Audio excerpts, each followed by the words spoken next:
How's everybody doing? Saturday. I know it's Saturday. How is everyone doing? I just have to say I'm extremely happy to be here because I actually grew up in Southern California. I live in Northern California now, but SoCal is so much better than Northern California. I'm sorry. It's rainy, it's foggy, you know, there are more in and outs per square mile down here. Like, it's just, there's a lot of positive things about this place. Real quick, before I start, I think we just got to give it up for Julian. I mean, he's just so good.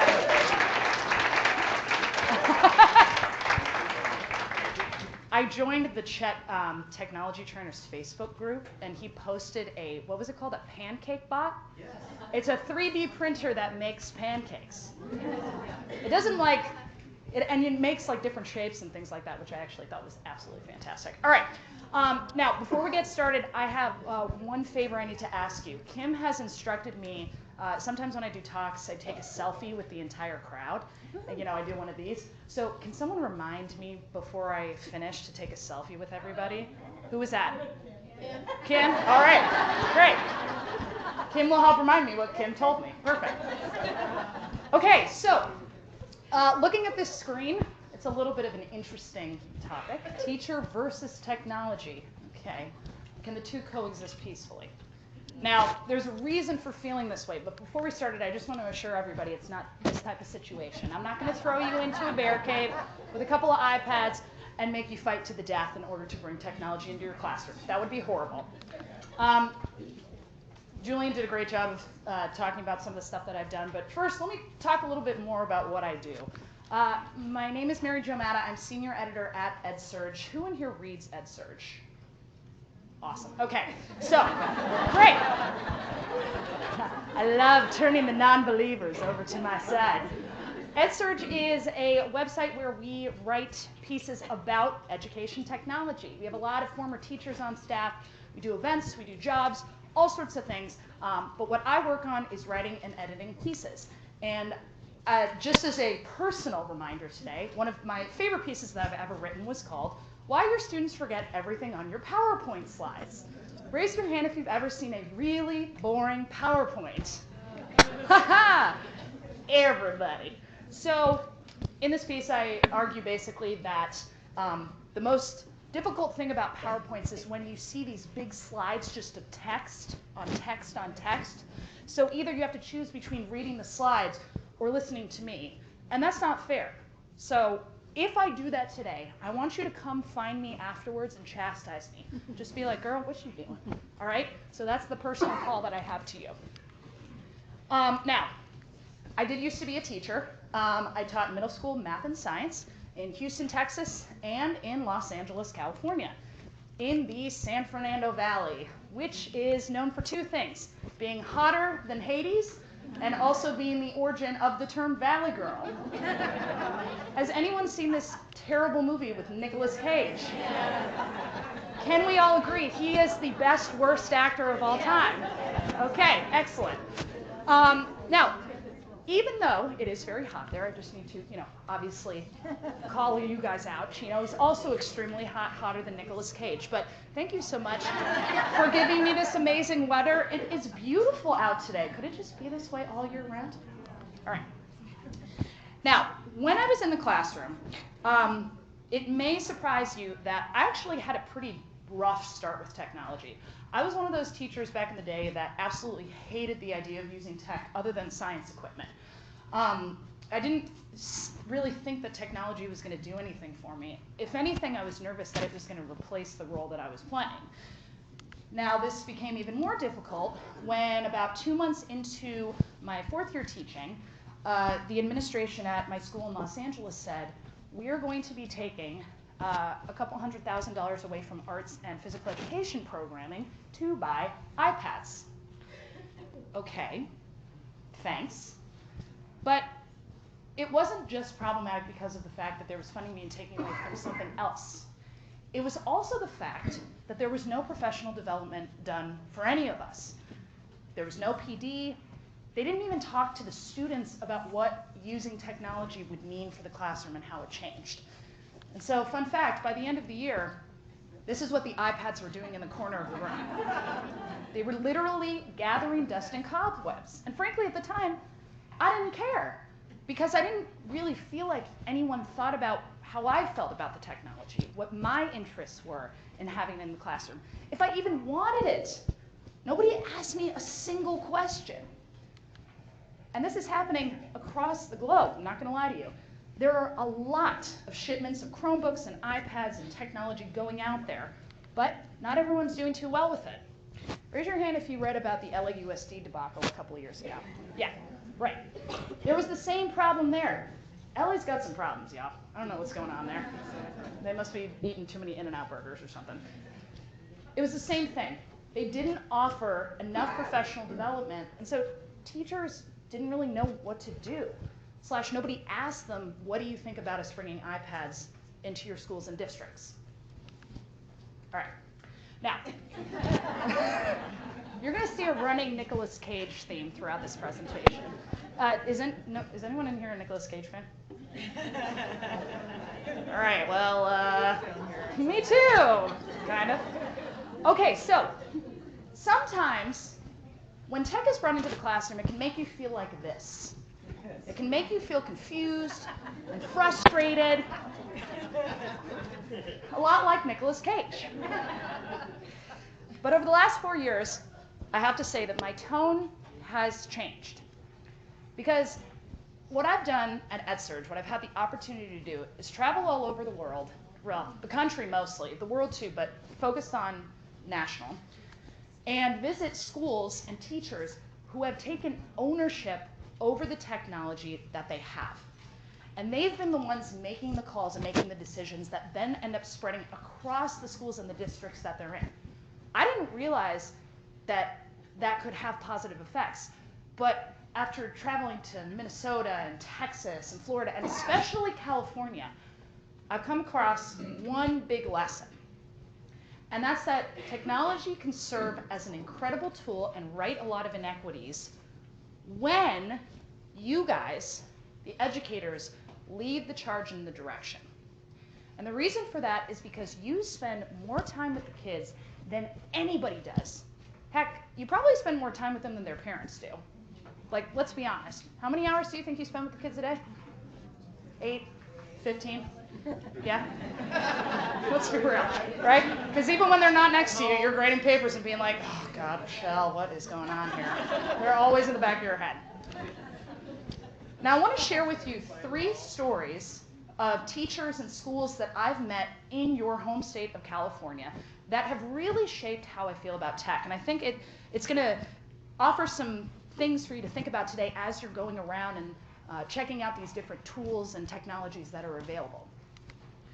Okay, so the first one, this is the first big lesson I learned. Tech can bridge the opportunity gap when a teacher drives the implementation. We're talking about the people on the ground. This is what Chino is apparently. Correct me if I'm wrong, but what I found online is that you guys are 15% English language learners. Raise your hand if you have at least one English language learner in your classroom. Okay, so pretty much everybody in here sees this on a daily basis. Another place where this is true is San Francisco Unified School District up north. They have a lot of English language learners. Spanish, Chinese, Taiwanese, a lot of different languages. How do you address that? Well, this fellow, Ricardo Elizalde, has been teaching English to non-native speakers for the past 6 years. One day, he had a student named Lourdes walk in. She was one of his top performers, really was learning English very quickly. But there was a problem. When she would go home and talk to her mom, she didn't have the confidence to actually speak English with her. So even though Lourdes was performing well, to her mom, it looked like it wasn't happening. And so Ricardo said, what do I do in this situation? We're talking about building confidence. Teaching them English is only one part of the equation. So he decided to try something with technology. This is a quote from a piece that he wrote for EdSurge a couple years ago. He said, I've been teaching English to non-native speakers for years and have found that using new media tools creates a production-centered classroom that introduces students not only to English, but a new media literacy. In Ricardo's mind, it wasn't just enough to teach them the words. It was about teaching them the actions. And so, what he ended up doing was having the students interview each other, filming it, putting it on iMovie, and using Animoto to put in some fun slide transitions and things like that. And what was able to happen was that the kids could bring these videos home to their parents and show them, look at the amazing phrasing that I know in English. Now, we're going back to LA. Another failure story, not gonna lie to you. But there is a success to this too. When I visited this particular school in LA, I realized that tech can bring failing students up, but when educators own their autonomy and choose what works for them and their students, when you guys choose what works for your classroom, which will vary across all the schools and the classrooms in Chino. This is the tale of a school called Hybrid High. Hybrid High is a high school in Los Angeles where, when it was founded a couple of years ago, they wanted to try an experiment. They thought, whoop, that was supposed to come later. Well, you already saw it now. Keep telling you. So, the original idea was to have 90% of the students' time on technology during the day. Teachers were sort of just gonna, I know, that's exactly the face that I had. Teachers were just gonna fade to the background. The idea was the kids can own this material and they can learn it by themselves. But what ended up happening by the end of the year was that 50% of freshmen were performing worse than how they had entered Hybrid High. We're not just talking about not making progress. We're talking about regression, like going back. I didn't even know that was possible. But at Hybrid High, it was an unfortunate reality. And so the administration said, hold on a second, we gotta stop. Okay, this was just us. We told the teachers this is what we want you to do. Maybe we should back up and say, hey, what do you guys want to do? And so the teacher said, give us money.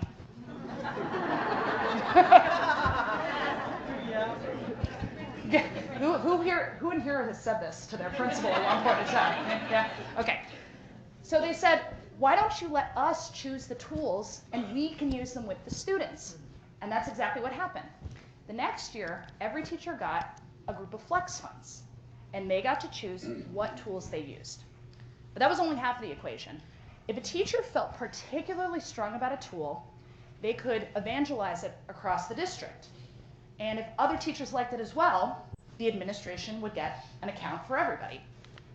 That's how this particular literacy platform came to be, and the same reason that Canvas as an LMS ended up spreading across Hybrid High, because, there comes Nicolas Cage again, Christine Levinson, who was a 9th grade instructor then, but is now a assistant principal, used Canvas, brought some of the other teachers in her school in, and eventually they said, this is awesome, let's all buy this. And just to give you a little perspective on how that story ends, Hybrid High graduated its first senior class this year, and they had 100% graduation. Yeah, we can, sure. I talked to one of the principals on the regular, so I'll let him know that the entire district of Chino is giving him props. Yeah. So, pretty amazing, right? You put teachers in charge, they do incredible work. But it's not always about being super active. Sometimes it's about taking a step back and actually letting the student be the active participant. And now I'm going to take you to the last school, which is in San Jose, California. Students can make huge gains when educators give them the freedom and the opportunity. Kids are incredibly powerful, but I think sometimes adults have the propensity to feel like, we know everything. Well, at one school in San Jose, that ended up not being the case. This beautiful girl up here is named Kaela Quinto. The reason that you see the little bubble is because we had her on our EdSurge On Air podcast a couple of months ago. Now, I was going to play you a clip from the podcast, but I'm a little worried about the audio, so I think we'll hold off on that. And I'll tell you her story. Kaela was in 7th and 8th grade prior to going to Cristo Rey in San Jose, and she took algebra and geometry. So she thought when she went to Cristo Rey that she would test into Algebra 2. And that's not what happened. She got to Cristo Rey, she took the test, and it turns out that the classes she had been in were relatively subpar. She wasn't ready to go into Algebra 2. They were going to put her back into Algebra 1. Now, Kyla was pretty disappointed about this because she knew that she could do it, and she wanted to get into AP Calc by the time she was a 12th grader. So she thought, how the heck am I going to do that if I have to repeat all of this stuff I feel like I already know? Well, luckily for her, the director of EdTech, who is also a former teacher, Francisco Castillo-Fierro, said, I think that there's a solution for this. They talked to the principal, and Kyla ended up doing extra practice on a platform called Alex. She was able to complete those 2 years of math in 6 months. So from September through March, she did all of that math work and got into Algebra 2 by the time she was almost done with her freshman year. Currently, she's a junior, and she's on the way to doing AP Calculus when she's a senior. Francisco didn't really necessarily instruct her or force anything on her, but he said, why don't you try this and see what happens? And what happened was, it got her back on track. Now, what does this mean for you guys here in Chino? Do I think that Ricardo Elizalde is the best example of what you should do? Do I think that Christine Levinson is the best example? Or maybe Francisco? The truth of the matter is, all of these educators made choices based on the information at hand. They spoke with their students, they thought about the different tools they had at their fingertips, and they made instructional decisions using what they knew best. And that's how kids learn. I want to make something very, very clear, because I'm going to wrap up in a few minutes, and I hope that this is something that never leaves your head. The students need you more than anything. But the reality is that the technology needs you too. Tech is just a part of the solution. The teachers are the glue that brings everything together, right? And so when I think of that tech versus teacher mentality, I take out the versus and I want to put in and, with the teacher in the front. Because you are the ones that make the instructional decisions and ultimately cause the success. The technology is just a conduit. So today, while you are walking around, I want you to think that. I want you to think, and I encourage you to feel, what is going to work for me and my students? And what I'm so excited to see based on the program is that you have an incredible amount of knowledge in this room. Seriously? Yeah, give it up.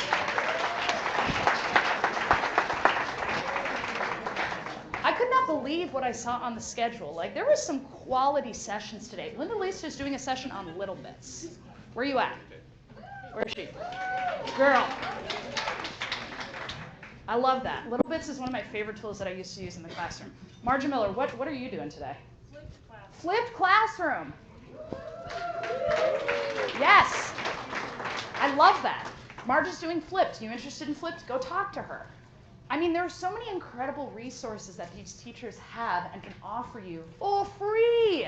Do you know how little things in life are free? Yeah. You can win all of those things for free. Speaking of which, I have a bunch of tickets. So I'm going to walk around today, and any interesting things I hear, I'm going to give some extra tickets. Okay? You're amazing. Oh.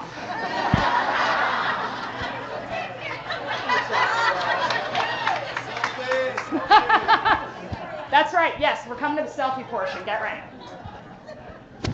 I want to leave you with one final quote before I release you for today. And this is a George Couros quote. Does anyone know who he is? He's a principal up in Canada. Okay, this guy is amazing. He's been working with technology for a very long time. But when I read this quote on the ChET Technology Teachers Facebook group the other day, I thought I need to end my presentation with this. Technology will not replace great teachers, but technology in the hands of great teachers can be transformational. There is nothing I don't believe more fundamentally than that. So the question I'll leave you with is this. How are you going to use technology to be transformational in your classroom or your school? You all have the power. So now it's up to you. And maybe Nicolas Cage.